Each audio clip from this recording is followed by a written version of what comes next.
Olá, tudo bem? Vamos dar sequência ao nosso estudo, né? Eu falei que toda semana nós vamos fazer um vídeo de sono e hoje nós vamos dar sequência a esse vídeo aí. Essa sequência de sono vai ser o seguinte: era para ter falado sono no início, mas vamos fazer uma comparação, fazer uma analogia com a Guerra nas Estrelas. Eles nos mostraram lá no quarto, quinto capítulo a mesma coisa aqui, só fazendo uma brincadeira. Mas vamos lá falar aqui. Nós vamos falar propriamente de sono hoje. O que é o sono? É um descanso? É uma pausa? É justamente uma parada que vai ter durante a noite? Não, sono não é nada disso. O sono é justamente uma necessidade biológica do ser humano. E isso já vem desde muito tempo. Isso vem dos primórdios do homem da caverna. Ele já se adaptava, ou seja, é a interação do homem com o meio ambiente. Isso ocorre para todos nós. Nós temos essa necessidade. É a relação temporal do homem com o ambiente. Que relação é essa?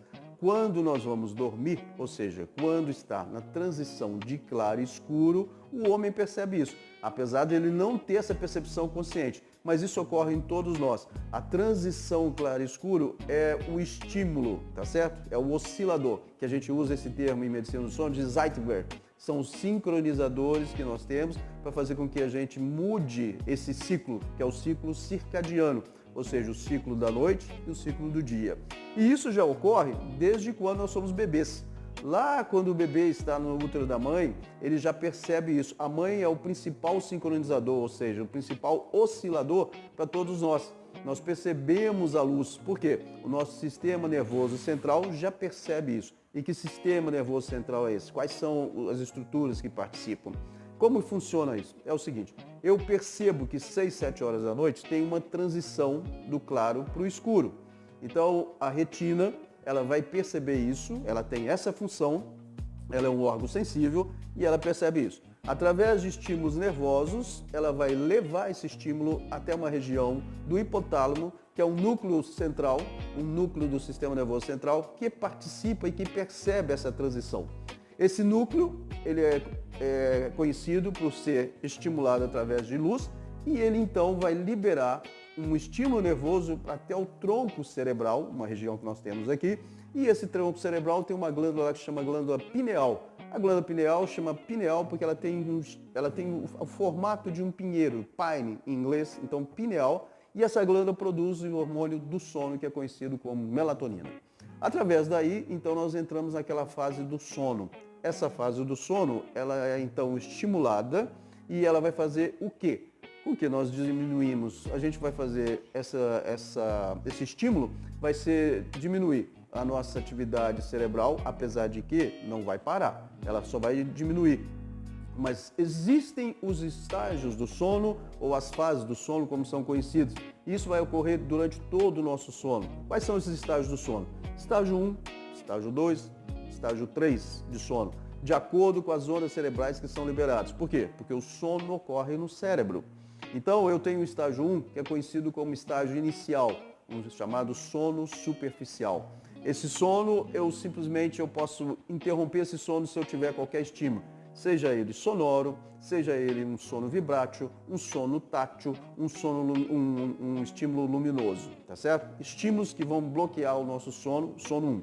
Depois eu tenho o sono 2. O sono 2, ele vai ocorrer e é uma transição do 1 para o 3. O 3 é o nosso objetivo, que é o sono profundo, sono 3, sono profundo, sono. O 2 é o seguinte, eu chamo esse sono de bridge, ou seja, uma transição, sono 2, ponte. Eu vou passar pelo 2 para ir para o 3. Entretanto, a noite toda não ocorre desse modo, 1, 2, 3, não.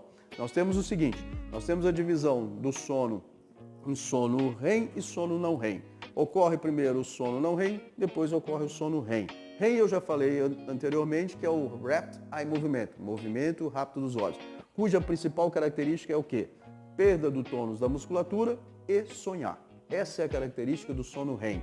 E o sono não REM, então, que é esses estágios do sono, 1, 2, 3, não ocorrendo consecutivamente, ocorre 3, 2, 2, repete novamente 3, 3, 3, 2. E quem divide esse tempo, quem divide isso, é a tela do computador, que faz 30 segundos e nós podemos dizer sono 1, sono 2, sono 3, REM. 3, 2, 2, 2, REM. E assim a noite inteira nós vamos passando por isso através dos estímulos nervosos, estímulos cerebrais. Com isso, a gente tem o sono acontecendo. Relação temporal do homem com o ambiente, ou seja, os osciladores ou sincronizadores, eles fazem com que essa relação temporal às vezes seja alterada. Como? Horário de trabalho, horário de lazer, festa, que ficamos até de noite. É interessante? É, mas ela às vezes nos prejudica. Nós precisamos do sono. O homem precisa do sono. Nós, seres humanos, precisamos do sono. O sono é importante. Existe, dentro da medicina do sono, nós falamos que aquela pessoa que não dorme ou vai se transformar numa pessoa louca ou vai se transformar num zumbi. Claro que é um refrão, é uma brincadeira, mas é a pura verdade. As pessoas que não dormem, elas ficam ansiosas, elas ficam nervosas, elas ficam irritadiças. Então isso não é interessante. A interação do homem com o ambiente é super importante. E isso tem que ser a melhor forma possível. Ou seja, descansando para depois trabalhar, produzir. Todos nós produzimos. Essa é a principal característica do sono e a função do sono. Todos sabem o que é um sono reparador. Sono reparador é super importante e o homem precisa dormir, ok? Falamos de sono, depois nós vamos falar das bases neurais do sono. Eu vou passar isso para vocês, é um pouquinho mais chato porque fala de anatomia, neuroanatomia, mas eu acho que é interessante. Obviamente eu vou usar termos que às vezes as pessoas não estão familiarizadas, mas eu vou explicar isso aí. Vou explicar da maneira mais simples possível, ok? Então tá, tchau, tchau. Na próxima semana nós vamos falar outra coisa.